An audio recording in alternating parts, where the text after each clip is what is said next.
they're like, make sure that all of you guys have time. So like, anyway, so yeah, so I don't think time's gonna be. oh yeah, so like yeah, I did. Oh my god, I'm out there, awesome. Yeah, so like yeah, I recently did 5 nights of comedy in Canada and 1 night at Shorty's here in Seattle. So it was my first time doing 6 nights of comedy in a row. But luckily, I didn't perform yesterday, so I'm awake and stuff, which that's a good thing.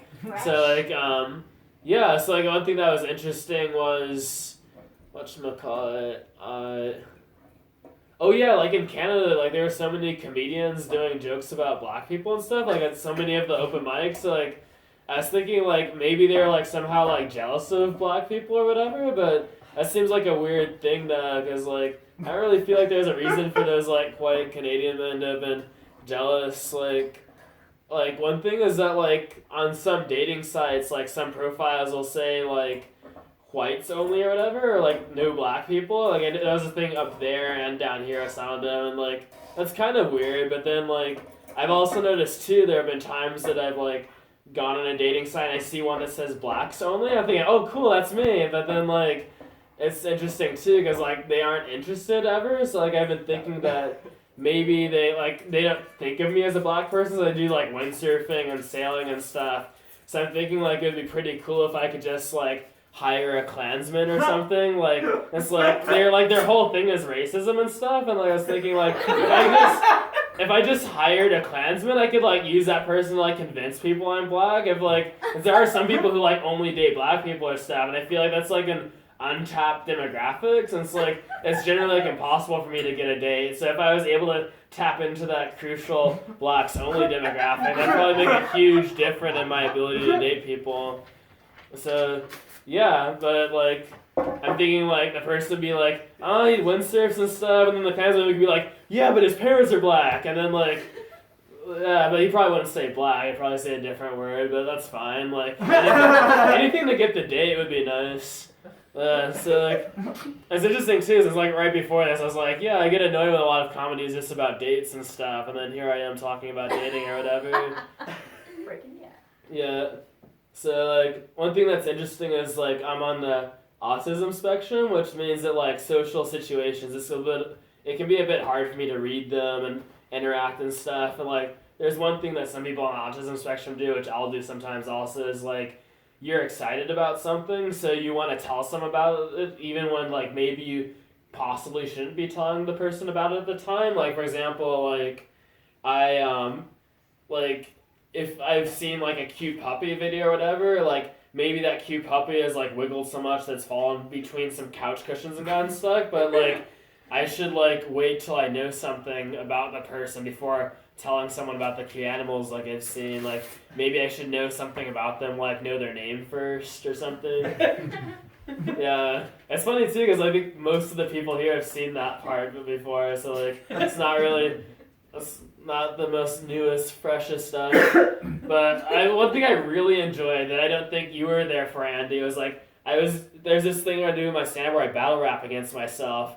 So I was performing at Shorty's in Seattle 2 nights ago, and like there was this couple that kept talking to each other the entire comedy show, and like I do my thing, and then at the end of my battle rap against myself, like the woman who like I wrote down a thing about, I don't completely remember, but anyway, the thing I wrote down about was like they looked like the he and she sides of a douche coin, because like they both look really douchey, and I was thinking like if this hypothetical douche coin existed, like it would only have value to people who believe in wishing fountains, because you wouldn't be able to spend this douche coin anywhere. Like, I don't know, maybe you could buy, like, hair gel somewhere or something. Maybe they would accept a douche coin. But, like, yeah, they just look super douchely. So, like, this woman who was in the couple, like, I finished my battle rapping against myself, and she turns in me in this swivel chair, and she says, "What the fuck?" And, like, she literally says to me during the comedy show, I recorded it. Like, I need to go back and listen to the recording to see if it fully caught up. Anyway, like, at that point, like, I took the situation, I was like, yeah, I was just battle rapping against myself. Yeah, it's a thing I do. Like, this is a comedy show happening right now, but I understand you two probably didn't know you were at a comedy show. Probably weren't expecting to be at a comedy show. And what I just did would be really confusing if you didn't see the beginning of it.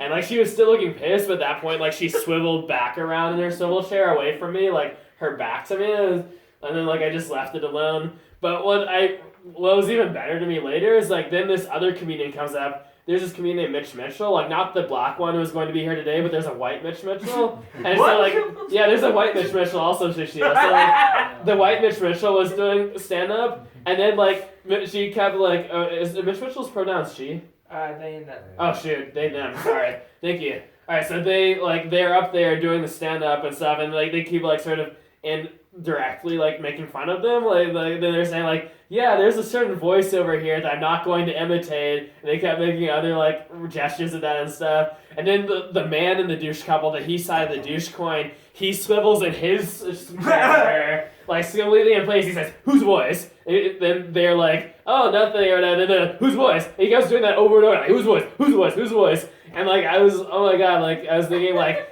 am I gonna have to save Mitch Mitchell from this crazy douche guy? Because like he was like looking super pissed and stuff, and like I was thinking like, and my first thought was I should try to save Mitch Mitchell because I don't feel like Mitch Mitchell would be good in a fight or whatever. Like, though I was also thinking too like I don't think I would be good in a fight because, but at the same time though I was thinking like, at least he would like have two fists and two people, and he'd maybe get tired faster if he was punching two people instead of just one person.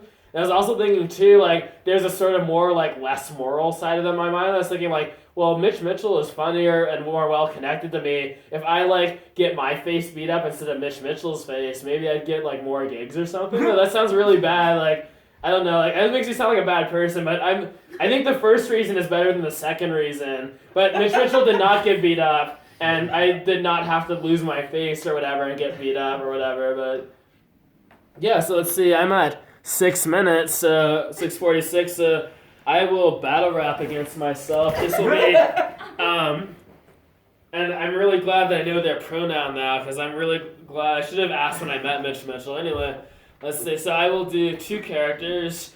I could do like the Minister of Darkness, which is a fish, which some of you have seen before, but I think instead I will do the actual apocalypse versus a kitten that doesn't give a fuck. Which this will be challenging because this will only be my 3rd time doing this one. So, but here we go. The earth shall sway, the sky shall crack, and you shall never look back. You shall never again feel gay after I have my way. I shall lick my paws, and you shall rethink your claws. For I may be a wee kitten, but I shall box you as if I'm wearing boxing mittens. You shall never be more smitten. I don't think smitten works that way. But now you shall pay. Wee kitten, your time of reckoning has come, and you shall feel like a bum.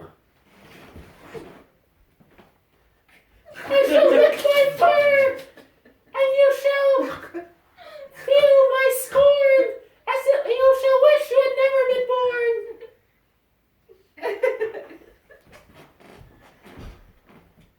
Wee kitten. Not too many things rhyme with kitten. I shall take this wood from the floor and turn you into a door, that you may never purr again, and that you may never again have fur on your skin.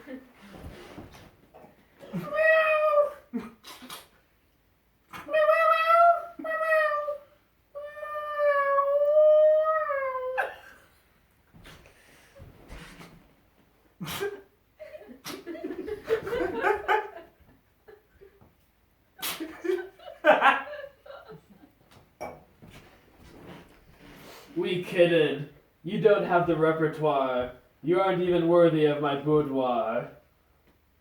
I shall take my leave of you, wee kitten. You recycled that from the other character!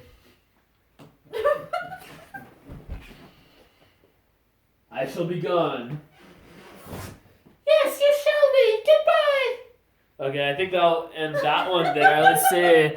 I guess they're like 10 seconds before it's the actual thing, but I think I'll just leave that up to Andy so that Andy can do 10 minutes. And then Andy's a really awesome comedian.